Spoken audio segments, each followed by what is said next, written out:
began like any ordinary morning in Maplewood Estates, the kind of neighborhood that prided itself on trimmed hedges, white fences, and strict HOA rules written like commandments.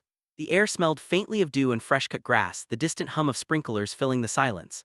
My dog Max was running through the backyard, chasing birds the way he always did, his golden fur glistening in the morning light. To me, he wasn't just a pet. He was family, my companion through lonely nights, the heartbeat of my small, peaceful home. But that peace didn't last. The Maplewood HOA was known for its control. They fined people for leaving garbage bins out too long, for growing the wrong color flowers, even for parking slightly off-center. But leading that charge was its president, Karen Blake, a woman who treated the neighborhood like her personal kingdom, walking around with her clipboard and fake smile, policing everything and everyone.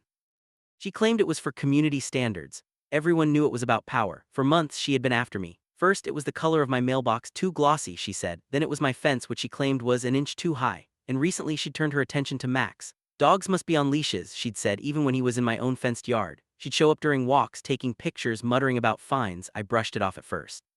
She was just being her usual self, controlling, petty, and bored. But one Friday evening everything changed. I came home late from work, the sun long set, streetlights glowing amber across the cul-de-sac. Max wasn't at the gate waiting for me like usual. His leash still hung on the hook, his food bowl was untouched. The backyard gate, always locked, stood open. My stomach dropped. I searched the entire neighborhood, calling for him under flickering porch lights. Neighbors peeked out from their blinds but didn't say much. A few mentioned seeing Karen earlier that afternoon walking near my yard. My heart pounded, but I didn't want to believe it. I called the local shelters, the vet, animal control, no sign of him. Days passed. I barely slept, spending nights driving around town, searching alleys, parks, and fields. I posted flyers everywhere, on trees, mailboxes, even the HOA bulletin board, though Karen tore them down, saying I was violating community posting policies. That's when the dread began to harden into suspicion. The next morning I walked past Karen's house. It sat on the corner lot, her porch lined with perfect geraniums and a hand-carved "Welcome to Maplewood" sign. The sound stopped me cold, a faint bark. Max's bark, muffled but unmistakable. I froze, the world narrowing to that single sound. It was coming from her backyard, behind her tall privacy fence. I walked closer, heart hammering. The barking stopped. I couldn't confront her then, not without proof, but deep down I knew she had him. Over the next few days I watched her house. Every morning she left for her volunteer work at the community office. Every afternoon she'd return with a smug smile, her car filled with HOA paperwork. Once I saw a flash of golden fur near her back porch, gone as soon as it appeared.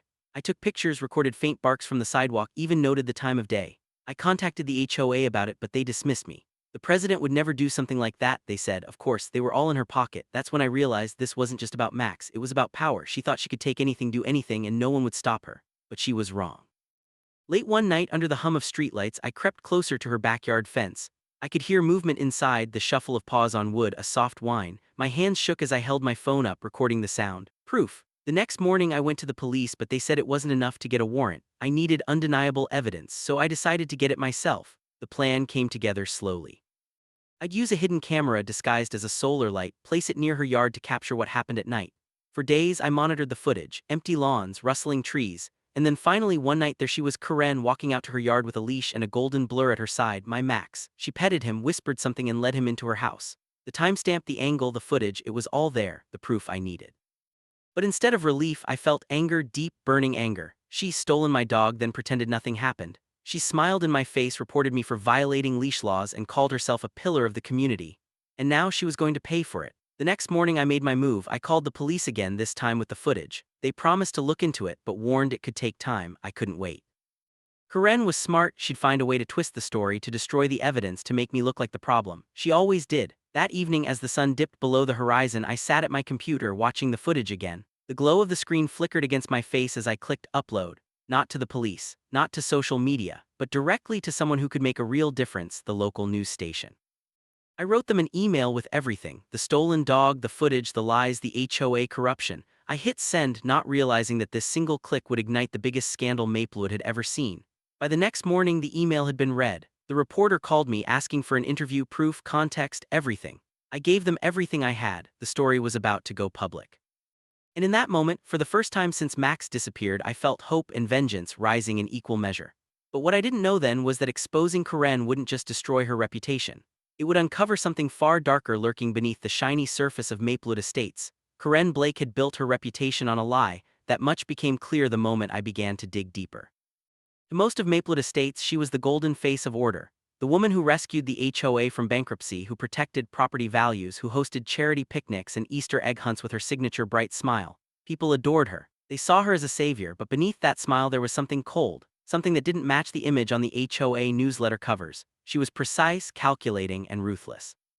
I had seen her humiliate people over a misplaced trash bin, fine elderly residents for chipped paint, and publicly shame families for not trimming their lawns to code.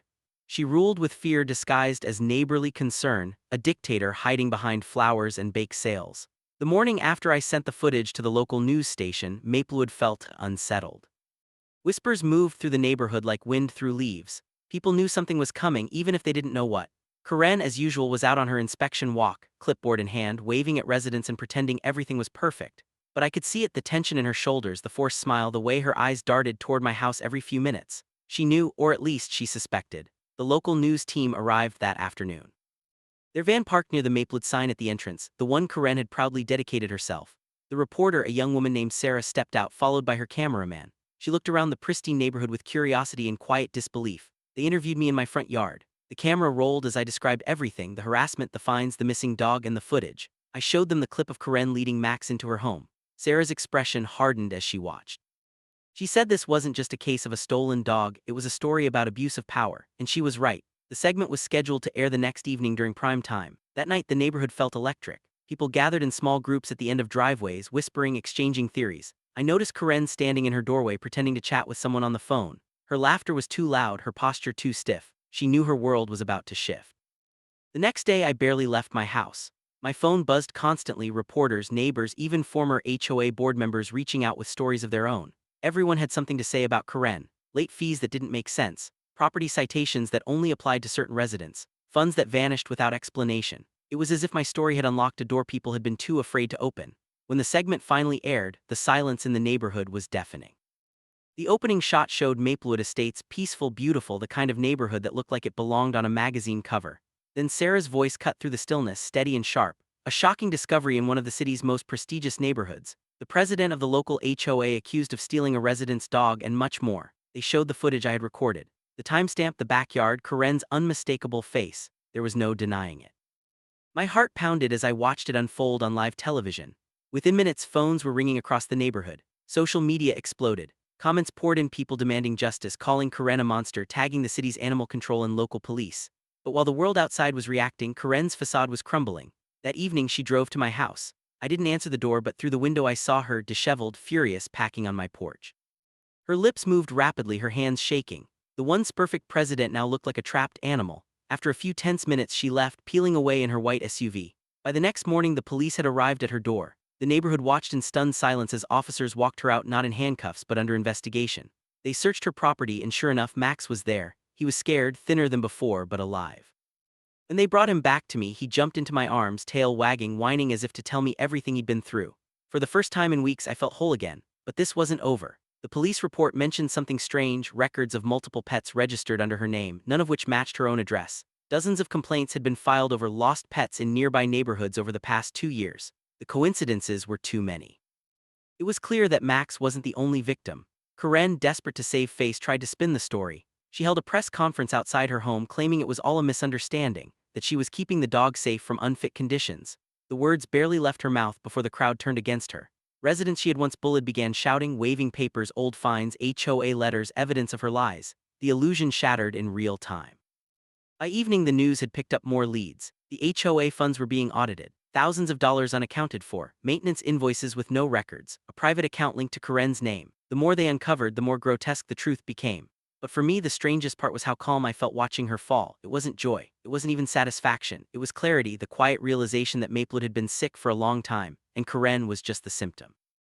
The neighborhood divided overnight. Some still clung to her, insisting she'd been set up or misunderstood. Others wanted her gone permanently. The HOA board called an emergency meeting, but even that turned chaotic as accusations flew and old grudges resurfaced. Through it all I stayed quiet. I had Max back, and that was all that mattered. Yet deep down I sensed that Karen wouldn't go down quietly. She was the kind of person who'd rather burn everything than admit defeat. And sure enough, that night, as rain began to pour and lightning cracked across the sky, I received a message slipped under my door. No name, just a note written in careful, angry handwriting. "You think this is over, you don't know what you've started."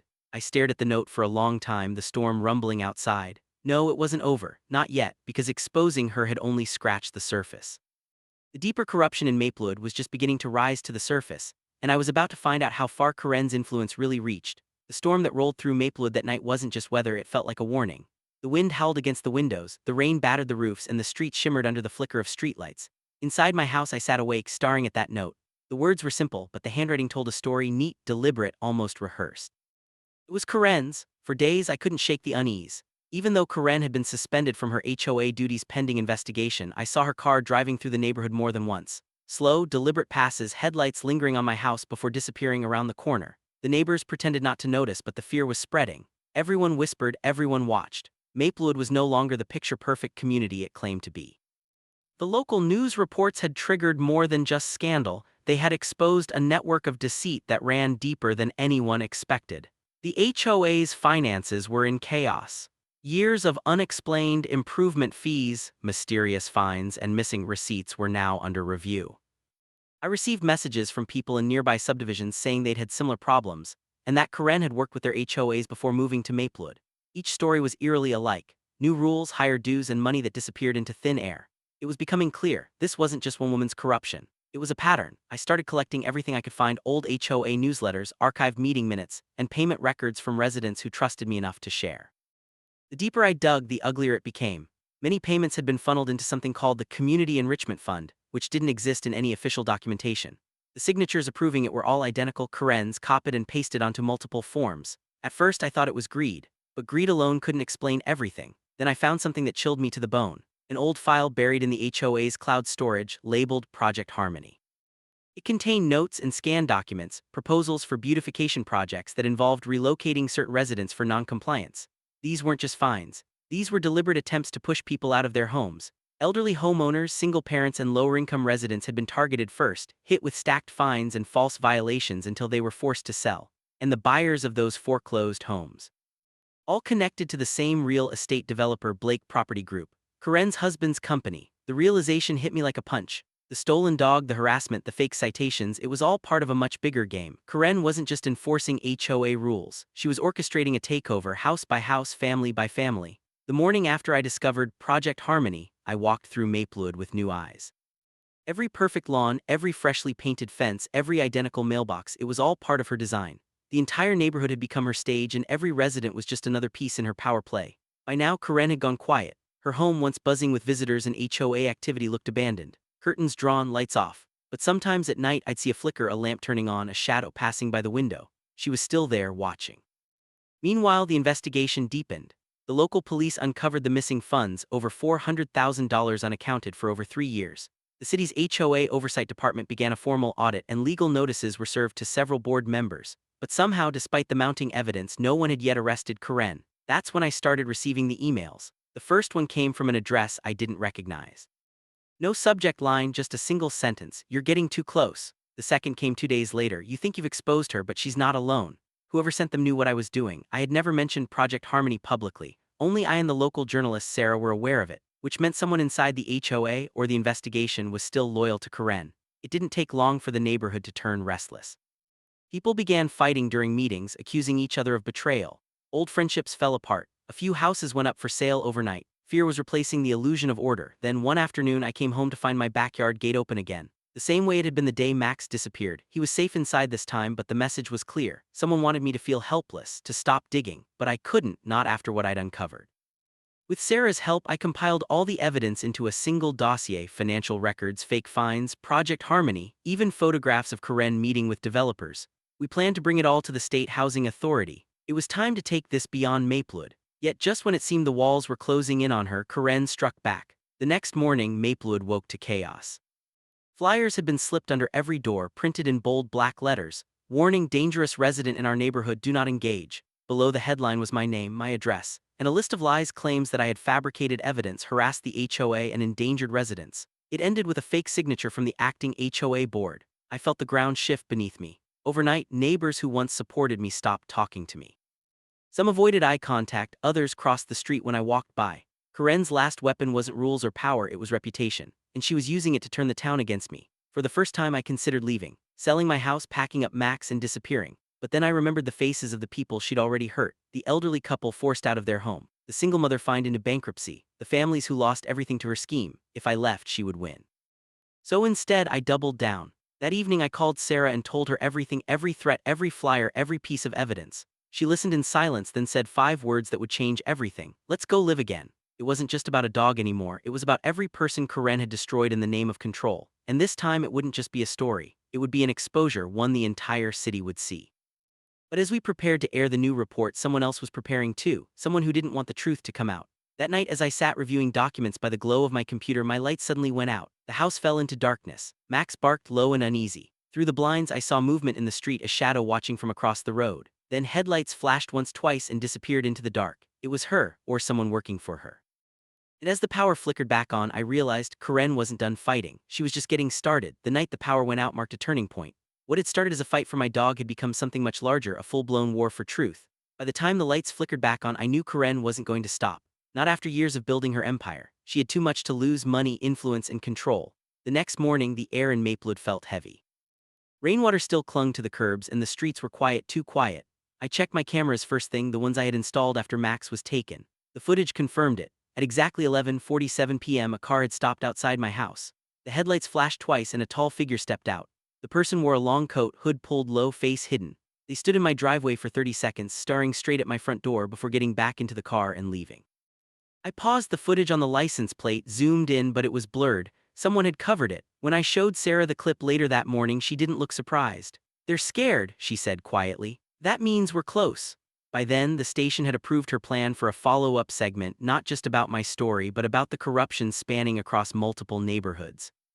It would include interviews, documents, and a full exposé on the Blake Property Group and their connection to HOA power abuse. We titled it The Hidden Empire: How One HOA President Built a Fortune on Fear. The broadcast was scheduled for Friday night primetime. In the days leading up to it, the tension in Maplewood was unbearable. Karen had gone almost completely silent, but her allies hadn't. Anonymous letters began showing up in mailboxes claiming the news report was fake propaganda. Others insisted I was a disgruntled homeowner trying to sabotage a respected leader. But there was no stopping the momentum now. Sarah and her team were verifying documents, fact-checking timelines, and interviewing former board members who finally broke their silence. One of them, a retired accountant named Dennis, confessed to signing fraudulent checks under pressure. He said Karen had threatened to ruin him if he spoke out.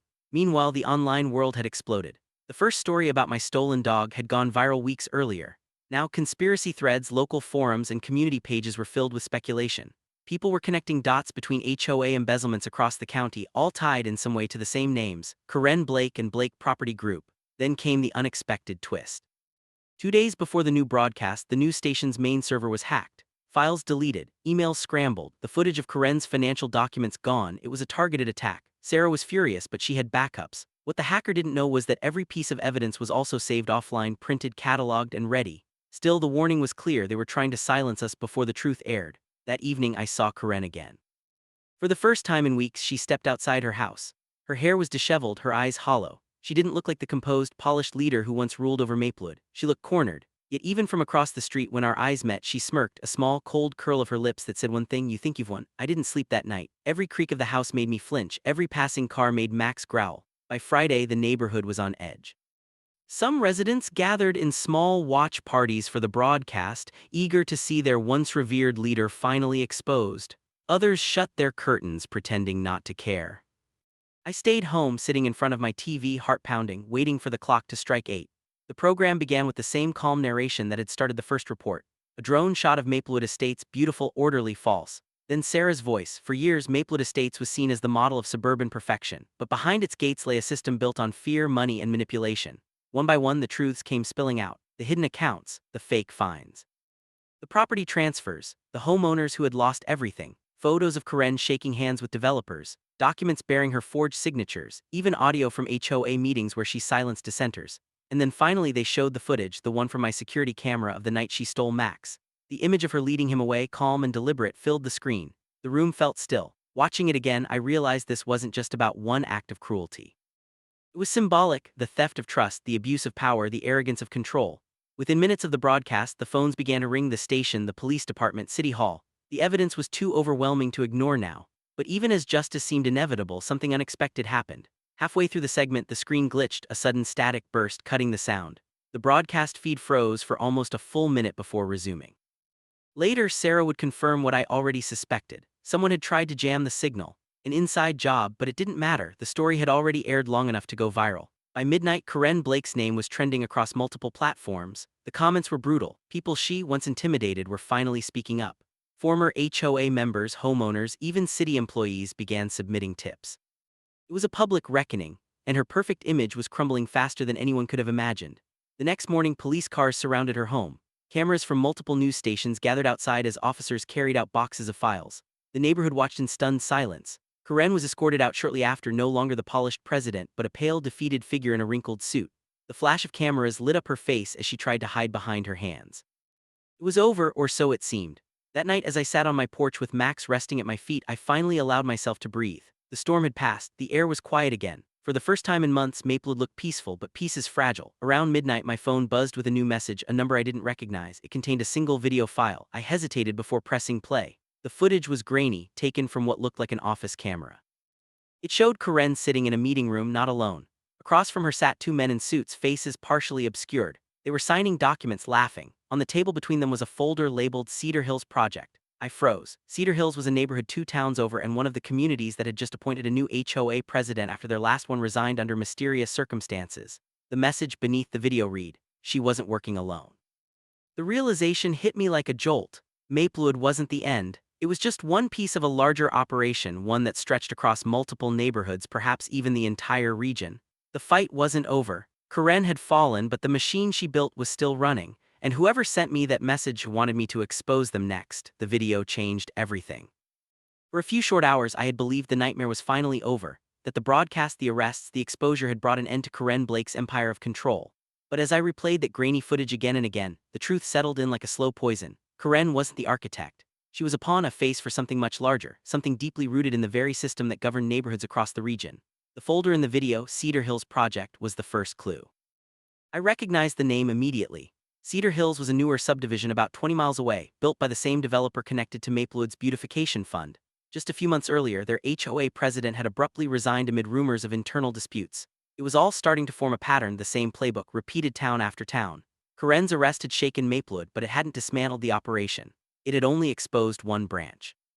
Now, whoever sent that message wanted me to pull at the roots. Over the next few days, I began connecting dots the way an investigator might, quietly, methodically, and with growing unease. Every HOA Karen had been associated with led back to a single corporate entity, Community First Management, a regional firm that claimed to streamline neighborhood operations.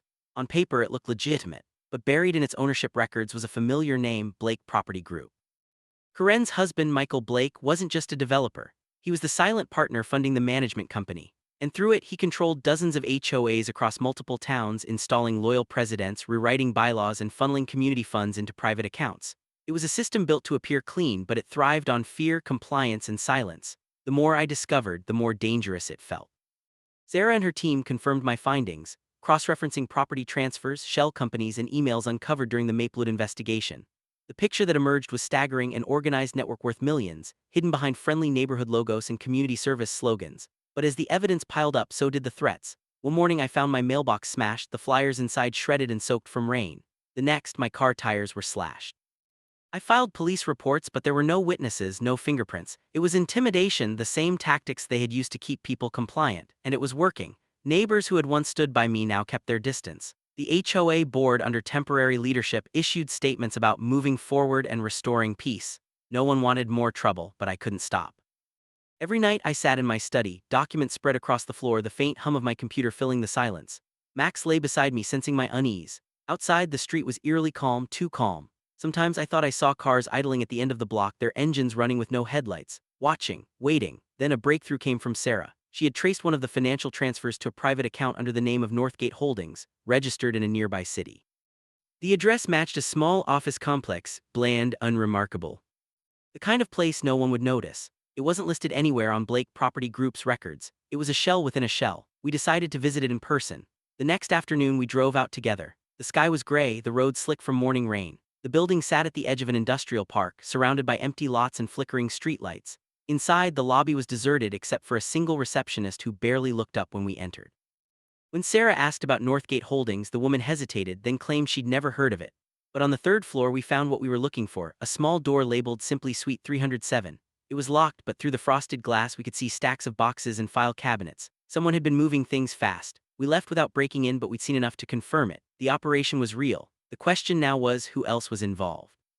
That night, as I reviewed my notes, a familiar voice came through my phone, a voicemail distorted but clear enough to recognize Karen. Her voice was calm, almost eerily composed. "You don't understand what you've stepped into," she said. "You think I was the enemy, but I was just doing what I was told. They won't stop because of me. If you keep digging, they'll come for you next." The message ended with silence. No number, no trace. I sat frozen, the sound of her words echoing in my head. "They'll come for you next." Sarah wanted to take everything to federal investigators. She said this wasn't just local corruption anymore, it was organized financial fraud on a state level. But before we could act, something unexpected happened. The next morning, the Maplewood HOA office, the same building Karen had used as her headquarters, caught fire. By the time the fire department arrived, the place was an inferno. Records, files, digital backups, all gone. The official report called it an accident. I didn't believe it for a second. Later that day, Sarah called me in a panic. The Northgate office we had visited, also empty, cleaned out overnight. Whoever was behind it had moved fast, too fast, and then came the message. A new email, same anonymous sender. "They're closing ranks. You've got one chance left. Go public before they bury it all." Attached was a single image, a scan of an internal memo from Community First Management. At the bottom, a name I hadn't seen before: Jonathan Reese, Executive Director. Reese was the link, the man pulling the strings behind the Blakes. A name buried so deep it never appeared in public documents. A man who controlled millions through front companies and manipulated entire neighborhoods for profit. We had the final piece of the puzzle, but exposing him would mean going beyond local news, beyond safety. The next step would require something bigger, something undeniable. A live national broadcast backed by all the evidence we had. But before that could happen, the world turned upside down again. That evening, as I took Max for a walk near the park, I noticed something strange: a car parked by the playground, engine running, lights off. The same model that had appeared in my camera footage weeks earlier. My stomach tightened. As we turned to head back home, the car's headlights flared to life. It pulled out slowly, rolling toward me. I quickened my pace, heart hammering. Then halfway down the street, it stopped, just idling, silent. I could feel eyes watching me from behind the tinted glass, and then the car sped off, disappearing into the night. When I got home, another envelope was waiting at my doorstep. No address, no return label. Inside was a single printed sentence: "If you air that broadcast, you won't make it to see it." The message wasn't a threat anymore, it was a promise. Still, as I looked around at the quiet, darkened neighborhood, at the homes built on lies and fear, I knew there was no turning back. If this network was going to fall, someone had to push first, and I had already chosen my side. The night before the broadcast was the longest of my life. Every sound outside my window made me tense. Every car passing down the street, every flicker of headlights felt like a signal, a reminder that someone somewhere was watching. But fear had become a companion by now, not a deterrent. I had made my choice. Sarah and I had spent the last 48 hours finalizing the evidence: documents, financial records, photographs, and the video files from multiple sources, all tying the Blakes and Jonathan Reese to a web of embezzlement and intimidation that reached across counties. Everything we needed to expose the truth was ready. The news station had agreed to air the segment live. It wasn't local anymore, this was national. A primetime exposé titled "The HOA Empire: Power, Greed, and Control." It would run uncensored, directly from our hands. The only risk, and it was a big one, was making it there alive. That morning the world felt unnaturally quiet. The air outside was crisp still, almost holding its breath. Max sat by the door, sensing my tension. I double-checked every lock, loaded the car, and tucked the hard drive beneath the seat. Sarah was supposed to meet me at the studio. Halfway down the highway, my phone buzzed, a text from her. "They know, be careful, I think I'm being followed." My hands tightened on the wheel. I tried calling, but the line went dead before it rang once. The signal vanished. The road stretched out endlessly ahead, flanked by trees swaying under the wind. Every mile felt heavier. When I arrived at the station, security was tighter than usual. News vans lined the parking lot, their antennas pointed skyward like metal sentinels. Inside, the production crew rushed through final preparations. The anchor, a sharp-featured woman named Dana, greeted me briefly, her expression unreadable. "We go live in 30 minutes, she said. "Once we start, there's no stopping it." I nodded, handing over the evidence drive. As technicians loaded the footage, I caught sight of Sarah entering through the side door. Her face was pale, eyes red from exhaustion. She had made it, barely. "They tried to corner me on the interstate," she whispered. "2 cars. But I lost them near the toll exit." Her voice trembled, but her resolve didn't. At exactly 7:00 p.m., the red light above the camera blinked on. Dana began with a calm, professional tone, recounting the recent arrests in Maplewood and the growing investigation into HOA corruption. Then she paused, her gaze sharpening. "Tonight," she said, "we bring you exclusive evidence from a whistleblower who uncovered what may be the largest HOA embezzlement network in the state." My footage rolled. It began with familiar images: the Maplewood Gate, the community meetings, the pristine lawns that had hidden so much rot beneath their perfection. Then, the faces: Karen Blake, her husband Michael, the board members, the forged signatures, the bank transfers, and finally the documents linking it all to one man, Jonathan Reese. His name appeared on screen, along with his photo, a clean-cut executive with the kind of smile you'd see in corporate brochures. The host's voiceover laid out every connection, every fraudulent fund, every silenced homeowner who had tried to speak up and vanished under the weight of legal threats. In living rooms across the country, people watched as the illusion of community leadership crumbled into dust. And then live footage. Reporters had gathered outside Reese's gated mansion. Police lights flashed in the background. The news team had been tipped off that a warrant was being served. Reese was led out in handcuffs, his expression a mix of rage and disbelief. Cameras caught every second. The empire he built one HOA at a time was collapsing on live television. Inside the studio, no one spoke. The silence was electric, thick with the awareness that this moment, this story, had crossed the line from rumor to history. When the segment ended, Dana looked straight into the camera and said, "To the residents who feared their voices didn't matter, this was for you." And just like that, it was over. The fallout was immediate. Within 24 hours, multiple arrests followed, not just Reese and the Blakes, but several executives tied to the management firm, along with 2 county inspectors who had been paid to ignore fraudulent permits. The state attorney general announced a full-scale investigation. For weeks, the story dominated headlines. The HOA empire falls, one outlet called it. From suburbia to scandal, another. But for me, the victory came quietly. Neighbors who once avoided me stopped by with apologies and gratitude. The temporary HOA leadership resigned, replaced by volunteers who wanted transparency. The community fund, what remained of it, was turned over to local charities. One morning as I sat on the porch with Max, a moving truck pulled up across the street. Karen's house, the one that had started it all, was being emptied. Her manicured lawn, once a symbol of power, stood overgrown and wilted. The neighborhood had changed, but more importantly, so had I. For the first time in months, I felt the kind of calm that didn't come from silence but from closure. Still, the shadows of what had happened lingered. Every now and then I'd receive anonymous messages, links to new HOA scandals, whispers of other networks across the country. It seemed the system had many faces, and ours was just one story among hundreds waiting to surface. But I had learned something vital: exposure was contagious. Once the truth came out, it spread faster than fear. And sometimes that was enough to start a revolution. Months later, the network aired a follow-up documentary. They invited me back, but this time I stayed off camera. My story had already been told. Instead, I watched from home as the narrator's voice echoed across the room, calm, steady, final. "In the end," she said, "what began as one man's search for his missing dog became the unraveling of an empire built on greed. The community learned that silence protects the powerful, but courage exposes them. And sometimes the smallest voice can bring down the loudest lies." Max barked softly beside me as if he understood. Outside, the sun dipped below the horizon, painting the houses in gold, imperfect but peaceful again. And for the first time, I let myself believe that maybe, just maybe, this story was truly over. End of chapter 6, the end.